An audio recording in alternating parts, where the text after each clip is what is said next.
En lo alto de los Andes peruanos, hay una ciudad antigua llamada Machu Picchu. Es una ruina que desafía toda explicación. ¿Quién era la misteriosa gente que la construyó? ¿Y por qué la construyeron aquí?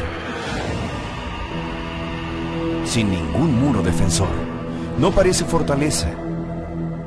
En cambio, hay fuentes y pequeñas piletas, templos y altares extraños hechos de granito. Pero no para explicar cómo la gente, sin herramientas de acero ni la rueda, pudo crear esta obra maestra. ¿Y por qué?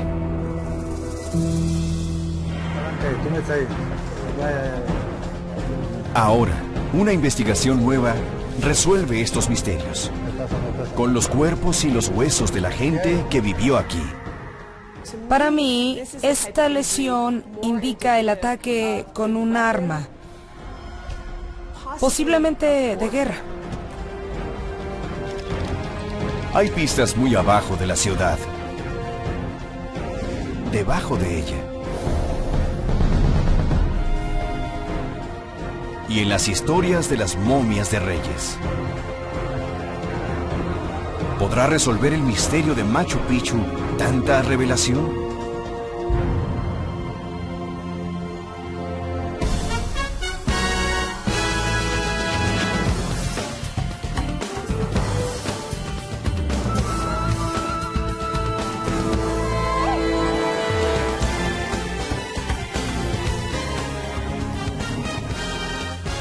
Especial de National Geographic, Machu Picchu al descubierto.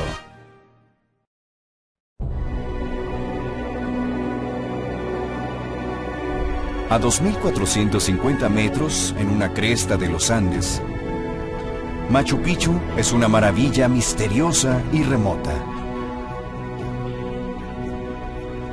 A lo largo de esta cresta hay más de 200 estructuras, cada una hecha de roca tallada.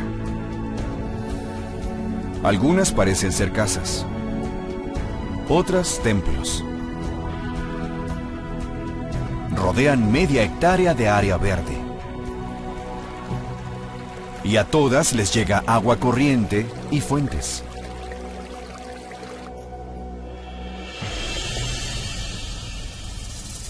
Es una ciudad perdida, cuyas puertas y pasadizos indican al fantasma de su pasado.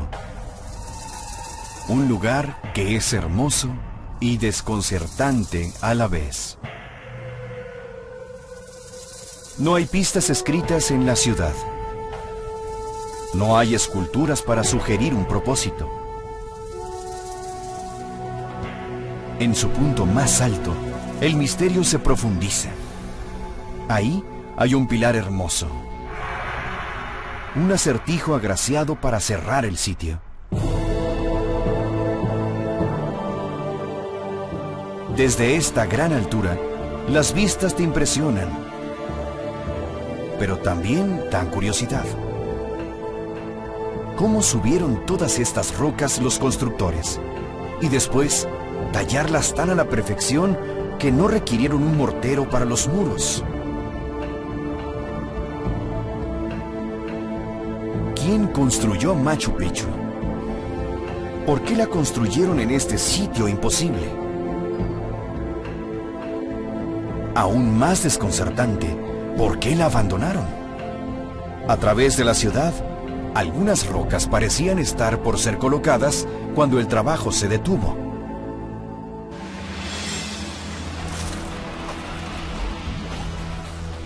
Ahora, como nunca antes, surgen pistas, algunas en el sitio, en excavaciones nuevas,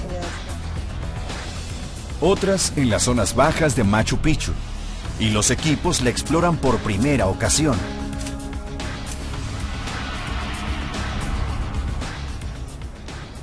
Estos misterios son la obsesión de años de Fernando Astete, director del Parque Arqueológico de Machu Picchu. No solo de los peruanos, es patrimonio de la humanidad. Hay un gran legado cultural aquí. no solo para los peruanos, sino para todo el mundo.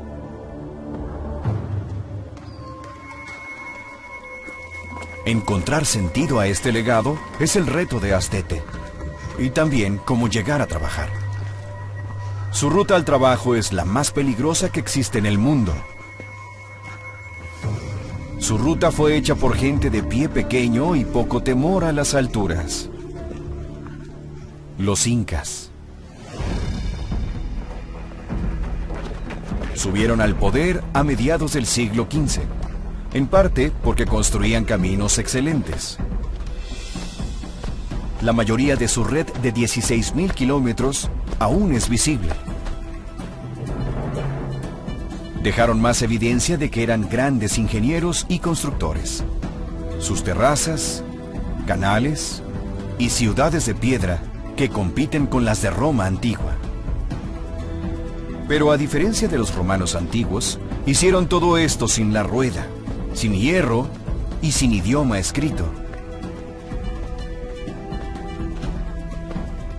Los incas tenían un sistema de cálculo de hilos con nudos llamado quipu, pero no dejaron registro de sus vidas o historia. Mucho de lo que sabemos viene de los españoles, quienes los conquistaron en el siglo XVI. Sus recuentos conllevan el prejuicio de conquistadores. Hay otro punto de vista de un artista inca llamado Huamán Poma. Poma nació poco después de llegar los españoles a Perú. Entonces él era observador entre ambos mundos. Produjo cientos de dibujos pequeños sobre técnicas de labranza, la realeza y la historia inca de conquista. De ambas fuentes, sabemos que los incas eran guerreros feroces, que subyugaron a docenas de pueblos diferentes para formar uno de los imperios más grandes del mundo, de unos 3.800 kilómetros.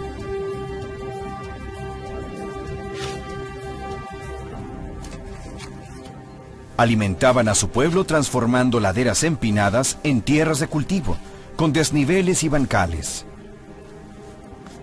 Se cree que había más tierras en cultivo durante la época inca que en el Perú actual.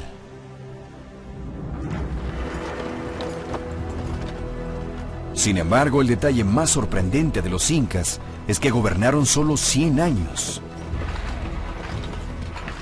Luego su imperio fue diezmado, primero por enfermedades, luego por una guerra civil y finalmente por conquistadores españoles. Sabemos por los españoles que el último emperador inca se retiró a las montañas, a la ciudad de Vilcabamba. Los incas resistieron en Vilcabamba durante 35 años, hasta que en 1572 los españoles destruyeron la ciudad.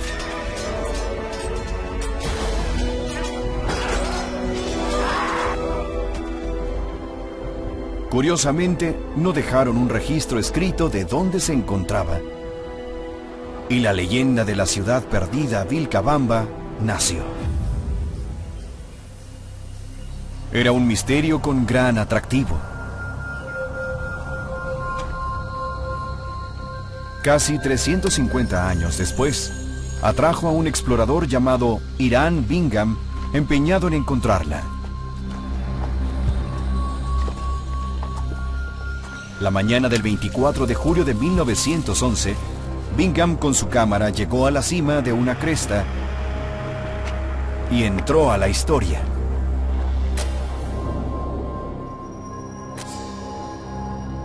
Me quitó el aliento, escribió después.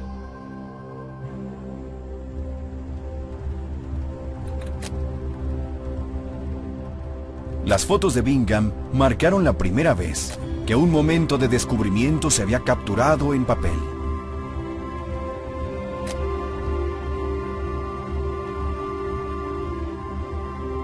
Hoy, esas fotos son parte de un álbum de explorador de 23 volúmenes y detalla el descubrimiento. Pero, ¿qué encontró exactamente? Lo llamó por su nombre local, Machu Picchu. Pero creía que era Vilcabamba, la ciudad perdida.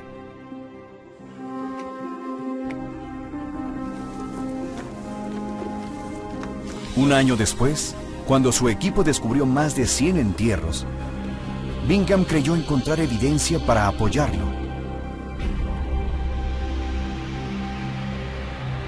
Después de examinarlos, Bingham y su experto en huesos, el Dr. George Eaton, llegaron a una conclusión impresionante. 80% de los cadáveres eran de mujeres. La información de Eaton nos dio una tasa de sexo de 4-1, 4 veces más mujeres que hombres. 4-1 sería muy parcial y creo que eso emocionó a Eaton, que casi todos eran mujeres.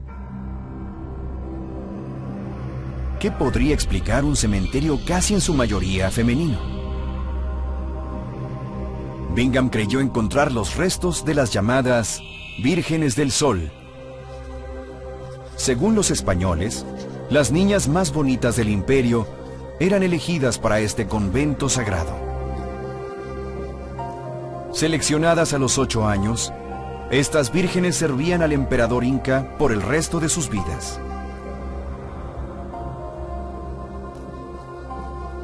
Bingham creyó que cuando se retiró a las montañas el último rey inca para escapar de los españoles, se llevó a sus vírgenes sagradas. Así, todo tenía sentido. Los esqueletos de las vírgenes confirmaban que esta ciudad espectacular en el cielo debía ser Vilcabamba. Claramente para él, creaba una gran imagen mágica y romántica y para un buen libro. Cuando se publicó en la edición de abril de 1913 de National Geographic, la historia fue una sensación. Bingham se convirtió en una estrella. El único problema es que la teoría estaba mal. Investigaciones de otras ruinas incas revelaron que los españoles profanaron casi todo sitio sagrado inca que pudieron encontrar.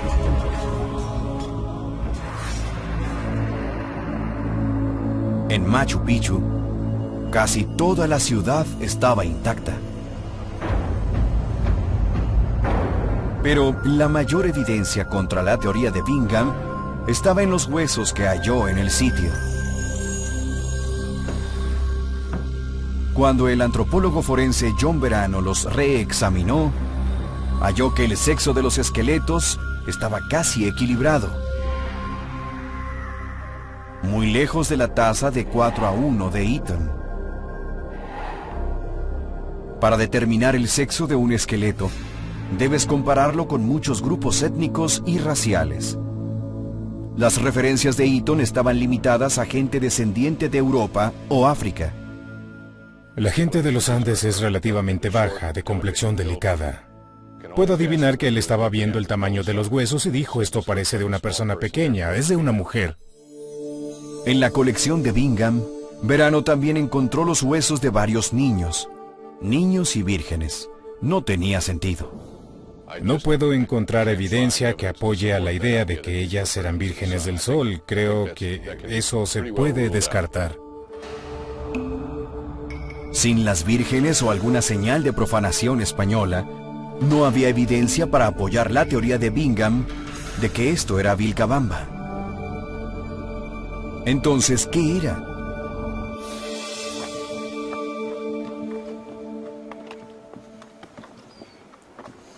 Con tan pocos registros escritos, arqueólogos como Fernando Astete deben unir las pistas de la historia de Machu Picchu donde quiera que pueda encontrarlas. Cree que acaba de hallar una en un pueblo cercano llamado Patayacta. Patayacta era importante porque suministró alimento para toda la gente que vivía en Machu Picchu. Patayacta está a pocas horas a pie de Machu Picchu por el camino principal inca de la región. Es el lugar más cercano a Machu Picchu donde pudo haber agricultura a gran escala.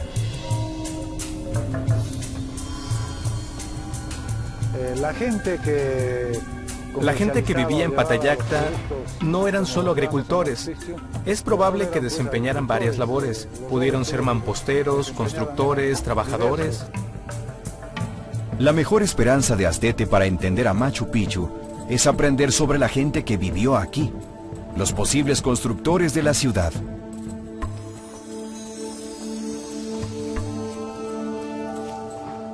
Sobre el viejo pueblo inca, cerca de una ladera vertical, un guía local encontró un nicho de entierro. Astete y la arqueóloga Elba Torres creen que no ha sido alterado. Un cementerio tocado por última vez hace 500 años. Buenos días. Hola, ¿qué tal, Richard? ¿Qué tal? ¿Qué tal? ¿Y la tumba? Ahí está el jefe de frente. Sí, claro, porque podemos empezar ya a hacer la apertura. Podemos aperturar, sí. Richard, tú tendrías que... Vamos. Está bien. Siempre es importante Antes de poder saber. abrir la tumba, el guía quechua de Astete ofrece unas hojas de coca a los espíritus que viven aquí, tal como lo habrían hecho sus antepasados incas.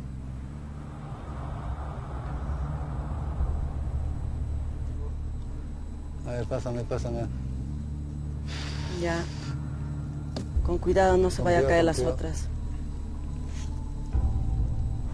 Astete y Torres han investigado muchos otros cementerios en el área, Con cuidado. y con muchos cuidado. son más Está bien, accesibles. Está bien, está Cuidado, bien. ¿no? Esta tumba es una de las más construidas, pero también hay otras tumbas que no tienen este estilo. Solamente están en unas cuevas, en unas formaciones rocosas naturales, ¿no? Y con un poco de acceso más fácil. ¿Se ve algo? ¿Qué hay? ¿Se ve algo?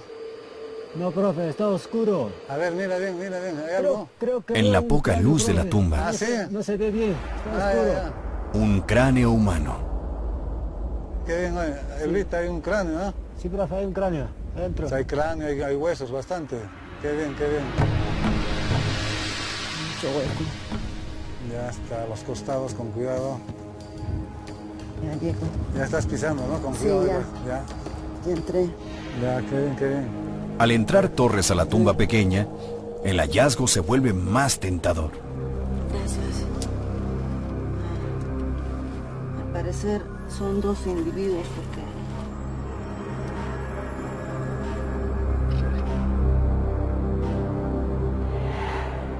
Pero mientras investiga, halla muchos más esqueletos, 9 en total, y muchos muestran señales de lesiones. Este problema de fracturas, bueno, no pueden ser de actividades cotidianas, ¿no? Pueden ser una caída o una actividad de, no sé, posiblemente le ha podido caer algo o ha podido tener algún... En este caso, posiblemente son canterías.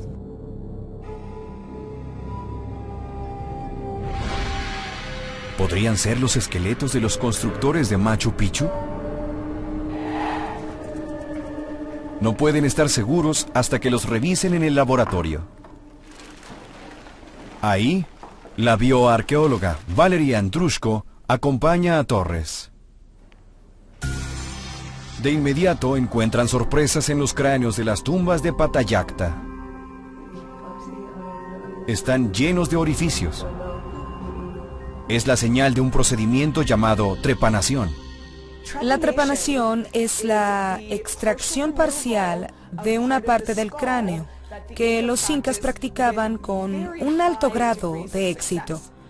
A nuestro entender, la trepanación era hecha para poder liberar presión intracraneal debido a fracturas.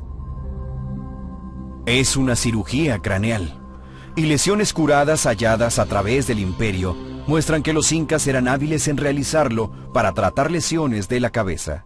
Cuando vemos evidencia de trauma, la pregunta siempre ¿es debido a un accidente o debido a violencia?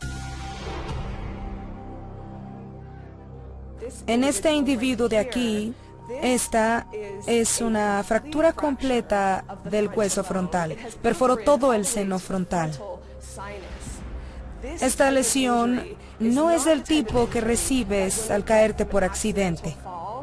Para mí, esta lesión es el claro indicativo de un ataque con un arma, posiblemente con una de guerra.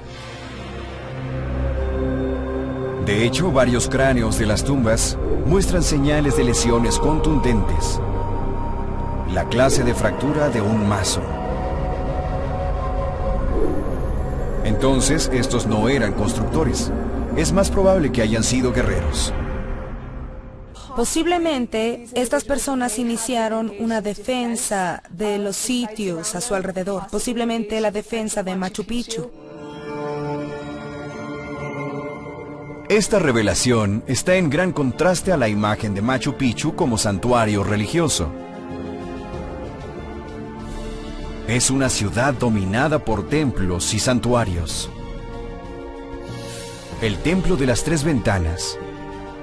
El Grupo del Cóndor, nombrado por su piso tallado y alas de piedra.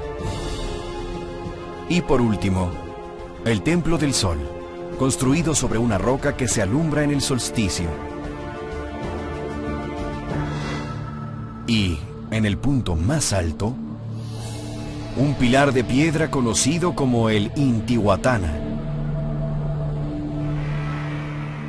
La evidencia parece estar en conflicto. ¿Acaso Machu Picchu era una fortaleza militar o era un centro religioso?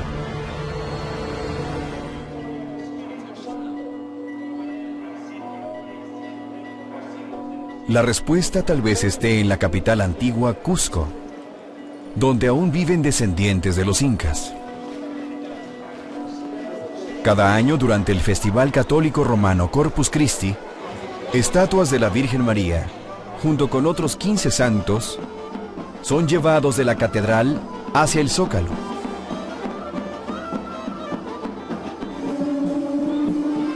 Estos artistas tal vez rindan homenaje a santos cristianos, pero los instrumentos que tocan y sus pasos son realmente de origen inca.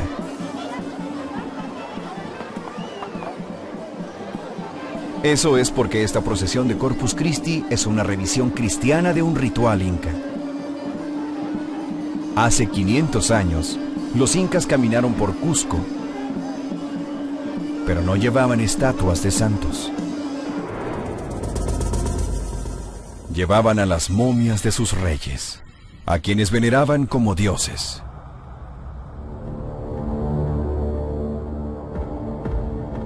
Es probable que uno de estos reyes sea quien construyó Machu Picchu. La calidad de la mampostería sugiere que era una ciudad real. Fernando Astete estima que habría tomado al menos 50 años en terminarla. Como el imperio inca solo duró 100 años, se han enfocado en los primeros reyes. Los recuentos de un jesuita español llamado Bernabé Cobo indican a un líder dinámico quien fundó el imperio inca, un rey llamado Pachacuti. Pero nadie pudo probar que él construyó Machu Picchu. Una pista estaba escondida en su nombre, que significa aquel que rehace al mundo. Pachacuti era el Alejandro Magno de los incas. Fue el que empezó la expansión fuera de la región de Cusco y el imperio inca empezó a expandirse muchísimo en áreas que nunca habían conquistado antes.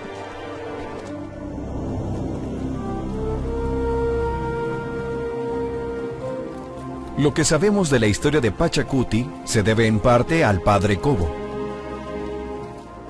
Cobo llegó a Perú después de la conquista a finales de 1500 y escribió su versión con base en entrevistas con descendientes incas.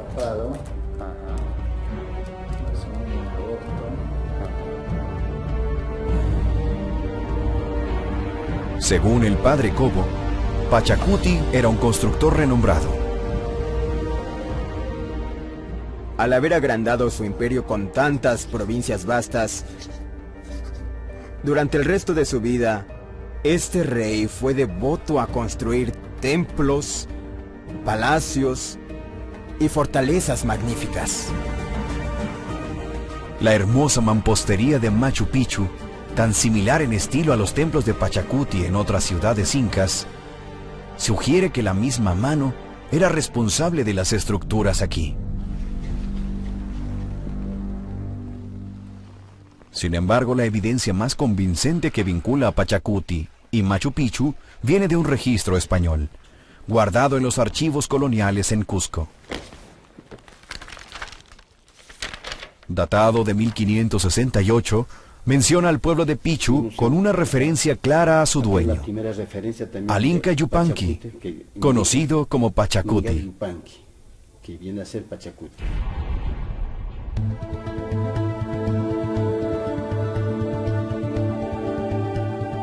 La evidencia es convincente. Es Pachacuti, el primer emperador inca, quien ordenó la construcción de Machu Picchu, y en un lugar que detendría a cualquier ingeniero.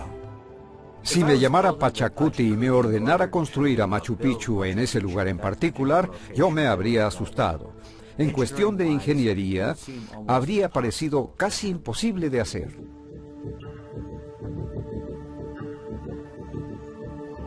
«15 años de estudio por el hidrólogo Ken Wright y un equipo de ingenieros está revelando cómo lograron esto los incas. Porque lo empinado del sitio no es el único problema. Machu Picchu también recibe lluvias torrenciales cada año, causando derrumbes frecuentemente. El sitio está sobre no una, sino 2 fallas sísmicas, y esto lo hace un lugar terrible para construir una ciudad de piedra.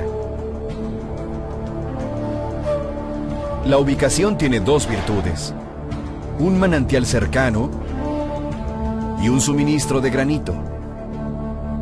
Hay una cantera en el sitio.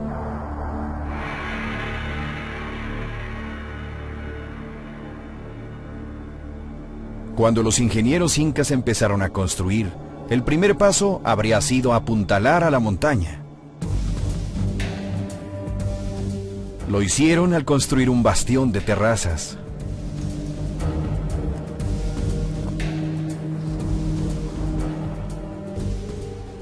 Al bajar más el equipo de Astete, descubren cientos de terrazas nuevas, ocultas.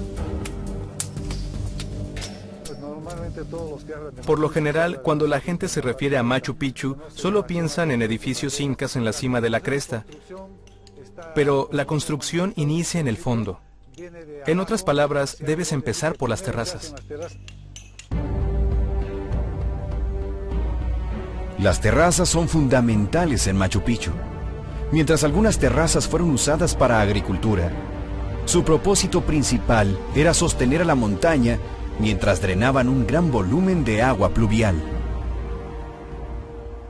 En promedio son como 1920 milímetros al año, y en términos de la media estadounidense, eso es mucha agua, casi 2 veces más de lo que recibiría Chicago.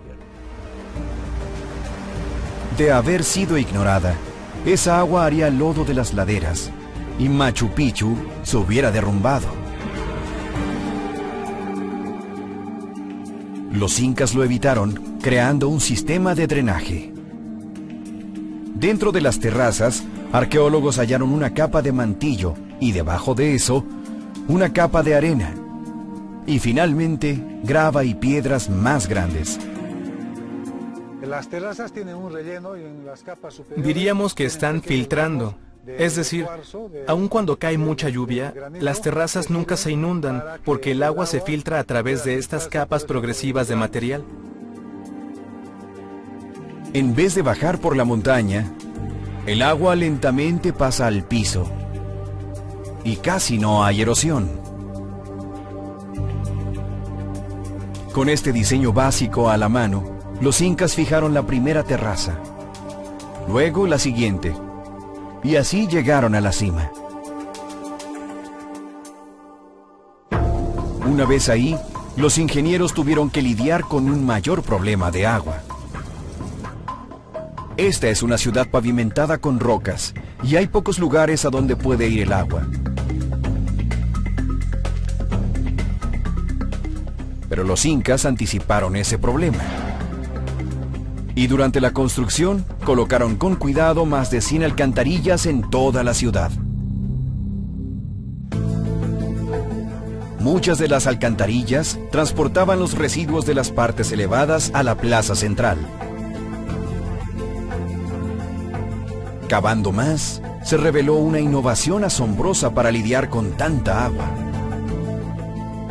Debajo de las capas de mantillo y grava, el equipo de Wright halló una capa gruesa de fichas de granito blanco, lo que sobró a los incas del corte de rocas. En efecto, lo que hicieron los incas fue construir un sistema de drenaje subterráneo, una clase de conducto para alejar con seguridad el agua. Eran cimientos colosales, extendiéndose casi 3 metros debajo de la superficie y abarcando varios acres. Reunían agua y la alejaban de la ciudad. Los ingenieros incas gastaron un 50 o 60% de su esfuerzo general debajo del suelo con los cimientos y las excavaciones para asegurarse de que Machu Picchu durara. Con lo vasta que parece ser la ciudad, hay un 60% más bajo el suelo sosteniéndola.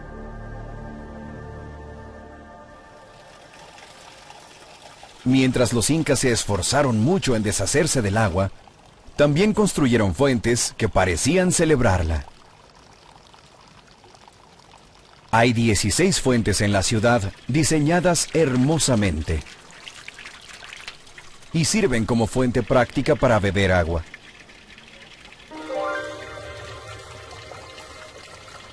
Las fuentes son alimentadas por un manantial natural, hallado cerca de los flancos de la montaña Machu Picchu.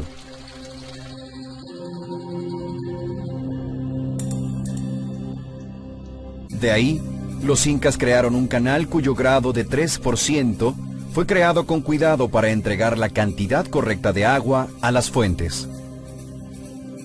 Wright calculó que el flujo es de 23 a 114 litros por minuto, dependiendo de la época del año, suficiente para mantener a una población de casi 1000 personas. Era impresionante. Es algo que nos creó un gran respeto por los ingenieros incas hace tantos años.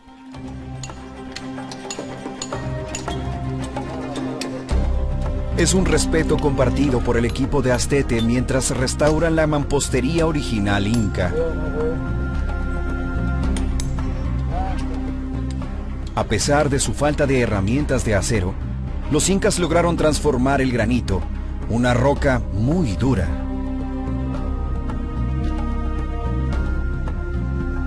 Hay una pista en la cantera de cómo lograron hacer esto. Aquí tenemos un ejemplo muy claro de cómo los incas cortaron la piedra. Vemos el método básico que usaron para cortar rocas. La idea es crear un cuello en el bloque y luego causan una fractura. El bloque se va a soltar. Era un trabajo de fuerza. La técnica para el trabajo de la cantería inca está dado. La técnica de los incas era un martilleo directo. Un elemento muy grande. Con los bloques grandes empezaban con una herramienta grande como esta. Podría ser para un elemento grande, como vemos. Y puedes ver que se escarpa fácilmente. De menor dimensión y hacer un trabajo. Gradualmente usaban las herramientas más chicas y más fuertes para darle la superficie suave. Una vez que lograban eso, ponían a la roca en rodillos o sobre lodo y lo jalaban al sitio de construcción. El paso final era colocar la roca en su lugar e igualarla a la de al lado. Se puede ver, por ejemplo, esta línea. Aquí hicieron la hendidura. Coincide con la roca debajo de esta. Está sostenida por esta cuña hasta que las dos superficies estén iguales. Luego se quita la cuña y ambas rocas encajan. Estos puntos son los que sirven para mover Aquí ves los puntos usados para colocar a la roca. Aquí se ponían las vigas para poder suspender. Pusieron vigas aquí para levantarla. Una vez en su lugar, se golpeaban estos puntos, como se ve aquí y aquí, en todas las rocas. Significa que los acabados eran hechos en el sitio. Vemos que esta esquina aún no está terminada. Había que cortar esta porción para terminar el muro.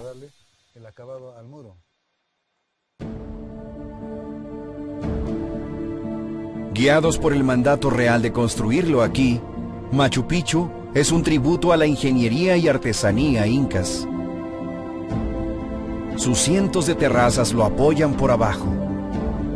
Las paredes de granito siguen sólidas después de 500 años gracias a su sistema de drenaje.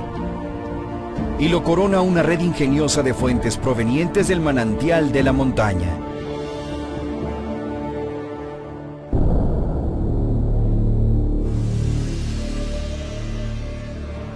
Pero ¿por qué realizar tanto esfuerzo? ¿Por qué ordenó Pachacuti construir a Machu Picchu en este lugar amenazador? ¿Habrá sido por razones religiosas?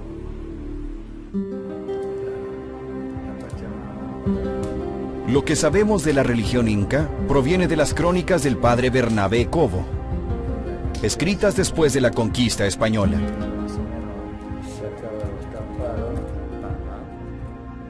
Adoran con la misma reverencia y servicios ceremoniales el sol, el agua, la tierra y muchas otras cosas que ellos consideran divinas. Los incas creían que el sol y las montañas eran deidades que debían ser aplacadas con rituales. Cobo reportó que un ritual era el sacrificio de niños.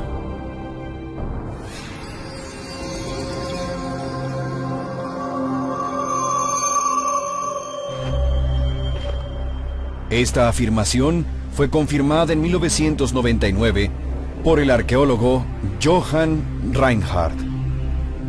Reinhardt descubrió a 3 momias de niño perfectamente preservadas en un pico alto en Argentina, en la zona sur del Imperio Inca. Fueron sacrificados como ofrenda a los dioses de las montañas que describió Cobo. Tal vez el misterio de la ubicación de Machu Picchu puede ser explicado por su reverencia al paisaje. Sabemos que a través de los Andes, la gente creía que el ambiente natural tenía aspectos sagrados. Estos paisajes en Machu Picchu ayudaron a explicar lo que, de lo contrario, es un gran misterio. Esta idea, llamada la teoría del paisaje sagrado, sugiere que además de adorar al sol, los ríos y a las montañas como dioses, los incas derivaban poder al estar conectados físicamente con ellos. Entonces, ¿por eso está aquí Machu Picchu?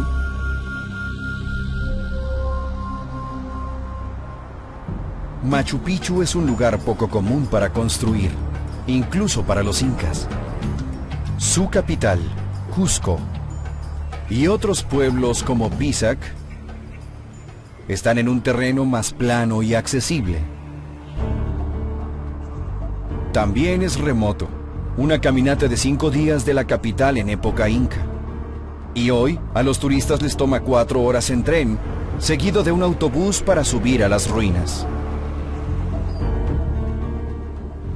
Pero en todo el sitio hay pistas del por qué los incas creían que valía la pena este lugar. En ciertos lugares, los incas tallaron piedras en la forma de picos sagrados que rodean a la ciudad y los mostraban como íconos sagrados.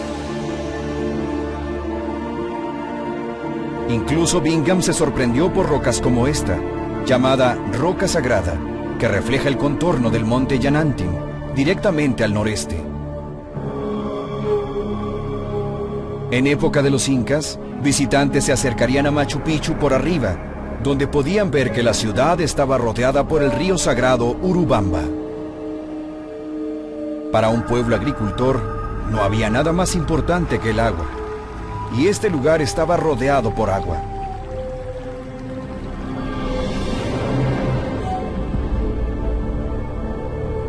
Hay mucha evidencia que conecta a Machu Picchu al paisaje sagrado.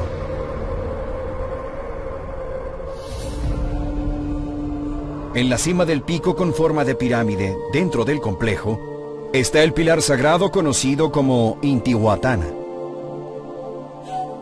El pilar sagrado está alineado con 4 dioses de montaña de importancia suprema para los incas, según Johann Reinhardt. Intihuatana está situado de tal manera que está en el punto alto en el centro del complejo. Pero a la vez es el centro de este paisaje masivo, porque a la distancia tienes picos con nieve, los más altos de la región. También corresponden a los puntos cardinales.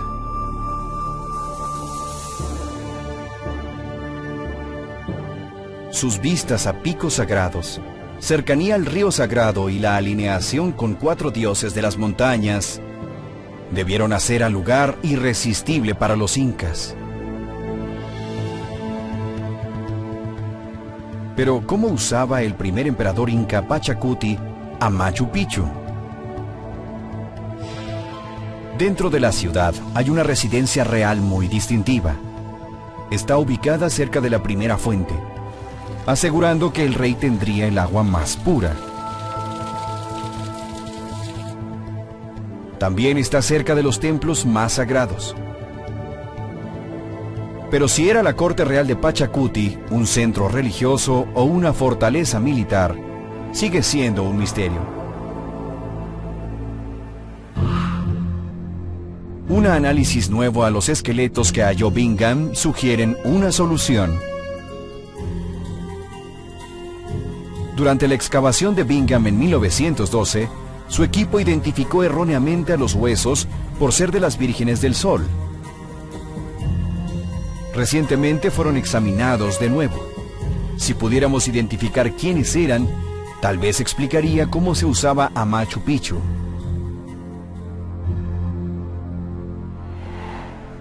Durante su estudio, el antropólogo John Verano no halló evidencia de una lesión violenta. Entonces, no eran soldados. También confirmó que sus entierros fueron simples, sin artefactos de gran valor. Significa que no eran de la realeza. En sus huesos, Verano encontró indicios de que no eran trabajadores comunes. Más bien, eran de una clase intermedia. No vi mucha artritis, incluso en los adultos mayores en Machu Picchu, y eso me hace pensar que esta gente no trabajó en mampostería o en subir rocas. Una clave crítica de su identidad se puede hallar en su dieta con un análisis isotópico.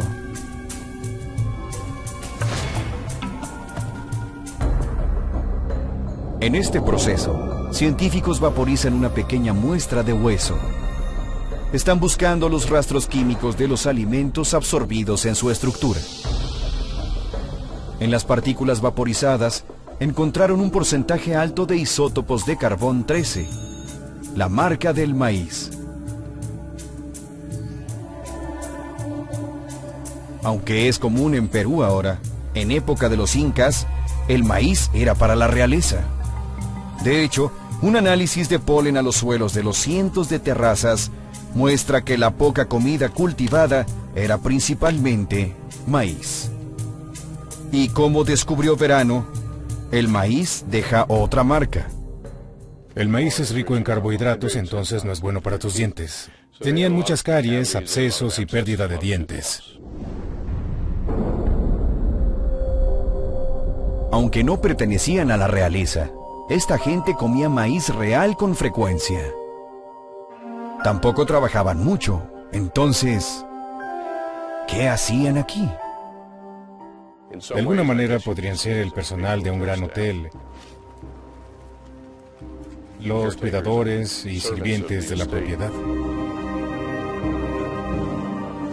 Era mucho personal. Verano identificó en total a 177 individuos. La evidencia de Machu Picchu siendo una estancia real para el emperador Pachacuti es muy fuerte. Habría sido un retiro pacífico donde él y sus cortesanos habrían venido a descansar, a adorar y a divertirse, y sus necesidades eran atendidas por sirvientes reales bien entrenados. Puedes imaginar al séquito de la realeza viniendo de Cusco por el camino y todos en Machu Picchu diciendo: vaya, hay que prepararnos, limpiar y conseguir comida para recibir a los invitados.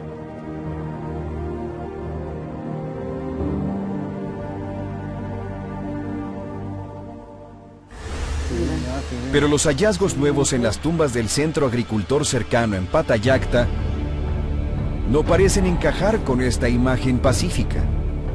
Las severas lesiones en estos esqueletos sugieren que Machu Picchu estaba vinculado a la guerra.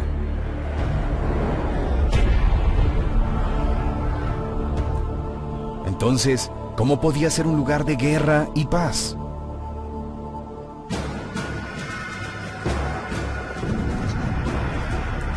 Según las crónicas españolas, los incas conquistaron este valle una década después de que Pachacuti subió al poder.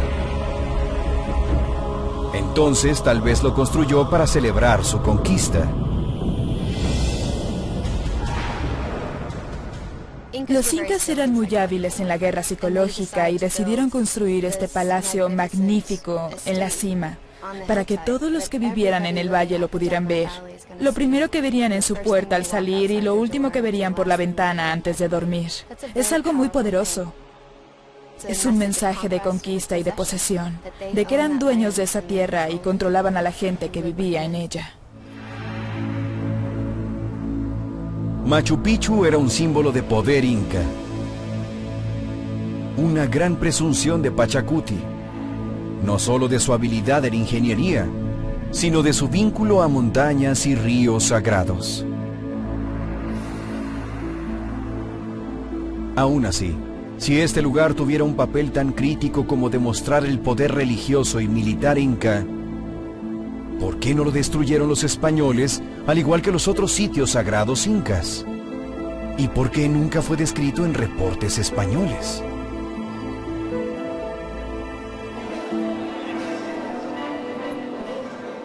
Parte de la respuesta está en la procesión de Corpus Christi en Cusco, el festival anual que es una revisión cristiana de un ritual inca. En ese ritual, los incas cargaban a momias en vez de santos, sobre todo a las momias de sus reyes.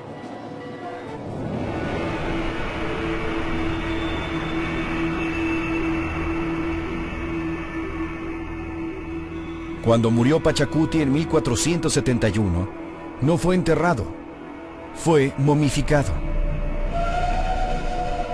El proceso exacto es desconocido. Una teoría sugiere que su cuerpo habría sido gradualmente liofilizado, expuesto al sol ardiente durante el día y alternando congelado de noche. Con este calor, frío y descongelado, el cadáver se habría disecado por completo. Curiosamente, es similar a cómo conservaban los quechua la carne de la llama. El resultado es la cecina, en inglés jerky, una de las pocas palabras quechua usadas en inglés. Una vez preservado, Pachacuti no habría sido sepultado. Más bien, habría tenido un papel activo aún en la política y rituales del mundo inca. Los dibujos hechos por el artista inca Huaman Poma confirman el uso de las momias de esta manera. No tenemos una momia de un emperador inca, pero tenemos descripciones de ellas y sabemos que eran sacadas para los festivales grandes. Sabemos que tenían asistentes que alejarían a las moscas y daban ofrendas a diario, ofrendas de comida y bebida para las momias. En otras palabras, eran adoradas y se creía que aún tenían un papel en la comunidad. El cuidado y manejo de la momia habría recaído en un grupo de familiares llamados Panaca, quienes también tomaban el control de todas las estancias reales del rey. Pero con el tiempo, hasta el Panaca de Pachacuti se le habrían acabado los recursos. El trabajo tal vez disminuyó en Machu Picchu y luego se detuvo totalmente. Los descendientes de Pachacuti estaban muy ocupados. Incluso antes de la conquista española llegó la viruela. Le siguió una guerra civil muy sangrienta que debilitó y fragmentó al imperio inca. Apenas 60 años después de la muerte de Pachacuti, el imperio inca colapsó finalmente bajo la invasión española. Cuando las familias reales perdieron su poder, estaban desorganizadas, había una guerra civil, hubo una destrucción masiva de los sitios. La gente de Machu Picchu en algún momento dijo, bueno, nadie vendrá a visitar, y el sitio no tenía razón para existir en ese punto. Para entonces, es probable que todos, menos los sirvientes, hayan olvidado Machu Picchu. Y después de un tiempo, hasta ellos mismos se mudaron.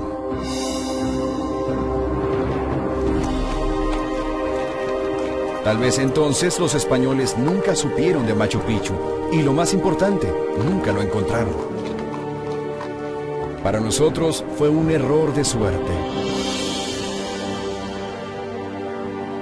Significó que Machu Picchu quedara intacto, uno de los sitios sagrados incas enteros.